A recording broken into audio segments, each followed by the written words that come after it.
Bonjour à tous, bienvenue dans cette nouvelle vidéo, j'espère que vous allez bien. Aujourd'hui on va vous présenter un article qui est sorti très récemment sur Medium, à savoir ici le 4 septembre 2019, et qui a été publié par Harold Christopher Burger. Donc je vous mettrai le lien de toute façon en description de la vidéo pour que vous puissiez avoir accès à tout cet article qui est vraiment très intéressant et qui permet justement d'avoir un nouveau modèle mathématique pour pouvoir prédire plus ou moins l'évolution du cours du Bitcoin sur le long terme. Donc comme d'habitude à chaque fois avec toutes les prévisions, c'est toujours à prendre avec des pincettes puisque on a des modèles mathématiques qui sont plus ou moins intéressants en fonction de comment c'est présenté et puis finalement des outils qui ont été utilisés pour faire et mettre en place ce modèle.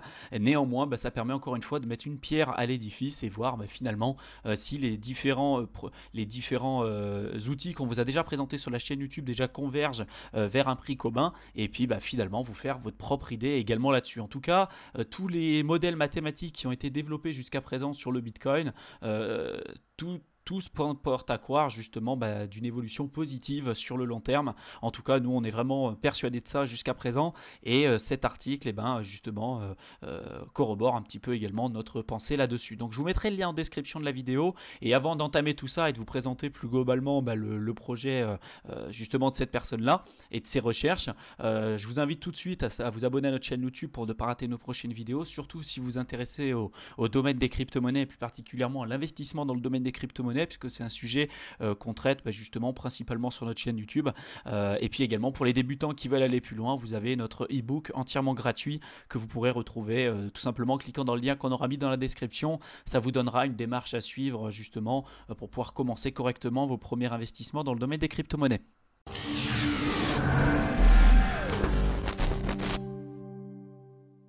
Donc il y a eu différents modèles qui ont été présentés pour suivre un petit peu l'évolution du Bitcoin sur le long terme, notamment alors certaines personnes comme Willy Woo qu'on vous a déjà présenté sur la chaîne YouTube, qui a développé un petit peu le NVT ratio, donc qui permet d'étudier les données in-chain du Bitcoin pour permettre de déterminer une valeur fondamentale liée à cette crypto-monnaie en particulier et de voir si finalement elle est sur ou sous-évaluée par rapport à son coût fondamental. Il y a d'autres projets, il y a d'autres sujets qui ont été traités également, comme notamment le stock to flow ratio. Donc je vous invite à le regarder sur internet si ça peut vous intéresser, qui est un modèle mathématique qui permet de voir un petit peu l'évolution du Bitcoin sur le long terme. Et on peut voir finalement que déjà ce ratio-là est proche de la réalité et qui a permis de déterminer à chaque fois les plus hauts pics des précédents bull run. Et cet article-là que je vais vous présenter aujourd'hui, qui permet de rajouter encore une fois une pierre à l'édifice.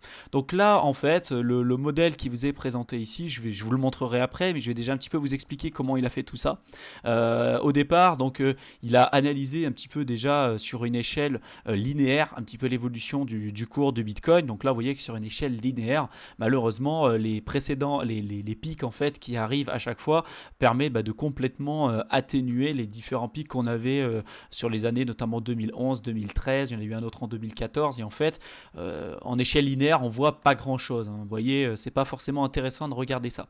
Donc sur une échelle logarithmique, par contre, là on commence vraiment à voir un pattern intéressant. Donc on voit les précédents pics, on voit un petit peu l'évolution sur le long terme, et puis finalement sur les 10 dernières années, on voit qu'on est clairement sur un bull run sur le Bitcoin notamment, et donc c'est ce qui semble quand même plutôt intéressant. Donc derrière, il va tracer des droites de régression linéaire pour voir un petit peu la tendance que peut avoir le Bitcoin sur le long terme, et notamment ici on a sa valeur moyenne sur les 10 ans. Donc quelquefois on va être surévalué, quelquefois quand on est en dessous on va être sous-évalué, et donc finalement voilà, il a fait un modèle mathématique tout simple avec une droite de régression linéaire. Il l'a également après amélioré en faisant la même chose pour le plus bas et également pour les plus hauts, pour déterminer les pics à chaque fois des bull run.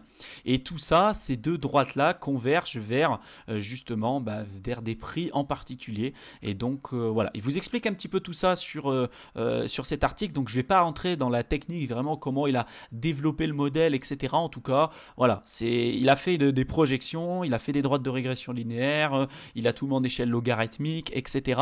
Et en fait, ce qui va nous intéresser finalement à la fin, ça va être de voir le modèle qu'il a pu ressortir de tout ça. Et en l'occurrence, c'est ça.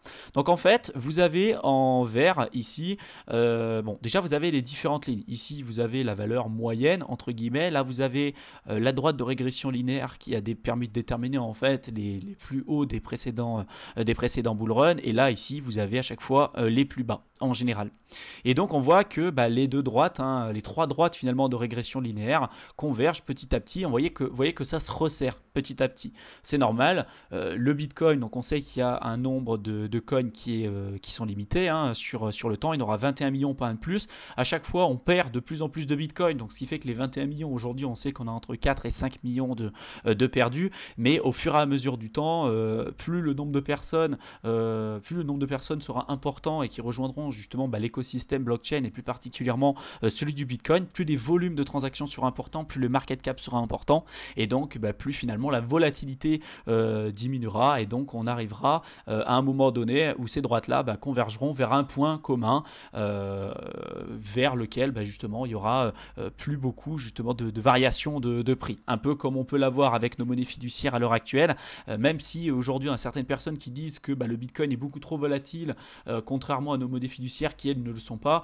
En fait les deux le sont, simplement le volume, le market cap et le volume de transactions que vous avez sur le Bitcoin n'est pas du tout comparable à celui que vous avez avec vos monnaies fiduciaires, mais avec un volume de transactions nettement plus important, vous aurez un lissage déjà de la volatilité et puis finalement à la fin vous serez éventuellement capé à un prix particulier. Vous aurez toujours une volatilité mais elle sera nettement moins importante que celle que vous avez eue ici et puis que vous aurez sans doute dans les temps à venir.